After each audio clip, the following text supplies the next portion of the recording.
Did you catch that? My price still going up like NASDAQ. We send shots, make them duck like Affleck. All this fake news, can we bring the facts back? Never backtrack, still on the up and up. And nobody catching up to us. Every time we double down, then we double up. So if we keep winning, can you really call it luck? I'm here on any night, probably tonight. The line is out to here, packed here. Our Instagram platform is, it's actually pretty international because we took, in the beginning, we actually took, I had an Instagram account for my dog, which had like 75,000 followers all over the world.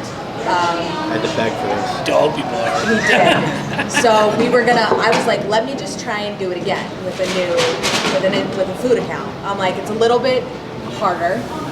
People love dogs. Yeah. and it's more saturated, right, I'd say, for right? sure. Everyone's trying to do it. And people don't tend to follow restaurants as much as they do the like foodie accounts that showcase beautiful dishes from all over.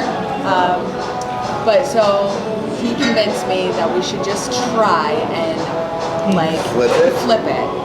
So what we did was we created this whole campaign. Dog lovers to tacos. Right. So we created this whole campaign. They were like, "What the hell just happened to my?" 100%. I got angry.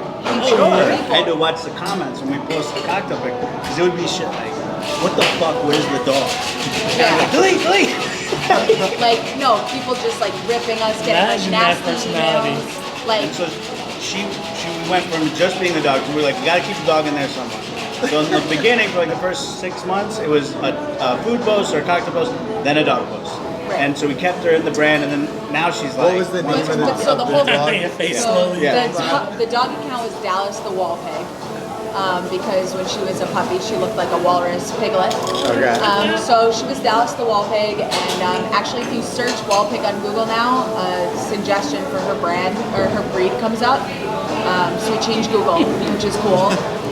She's getting a new social media manager. You're gonna do an overlay of that, right? Yeah. Did she change her attitude? Change for you guys? What she did? She's just doesn't jump on the bed anymore. Had the same attitude. Big ego.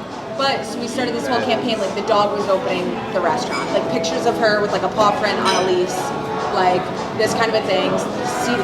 Stamford CT Bites wrote about it, like the dog opening up the Instagram. She was in all the early photos, and then we like flipped it. So the cool thing is that we do have exposure from like everywhere, because if you're a local food account, someone from Sweden's probably not following you. When we reopened, I think part of the exposure from the dog like really helped us access these markets that weren't open yet. That's why people from New Jersey came, Boston came. I mean, every once in a while we still get a comment like, I didn't even realize I was following a taco account. I thought I was following a dog. By the way, like that makes a lot of sense in the restaurant world, right? Right. But like we wouldn't even know each other if it wasn't for social media. We wouldn't be working together. Right. And beyond that, like I would argue that we'd be out of business right now due to the pandemic if I didn't flip 5 fucking years ago and be followed around with a videographer. Right. Like literally my episode next week is episode 200. That's 4 fucking years of putting out a weekly vlog in commercial real estate, right. Which is super fucking uninteresting. In an industry, you're still getting mailed flyers. But I'm saying like, and so we're, the shit we're doing is like almost bizarre in our industry, but it's been so obvious to me for so long that this is the future. But what's interesting thing is, and Jay and I experienced this, is landlords are now looking at that.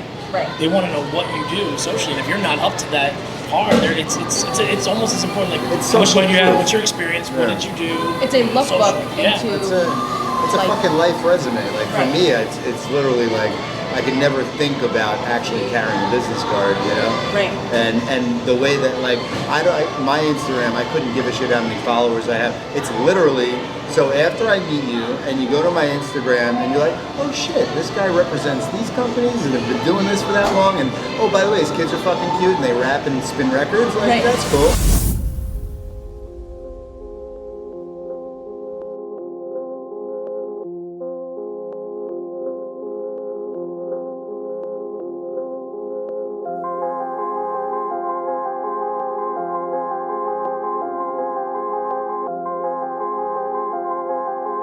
Looks like you lost another one.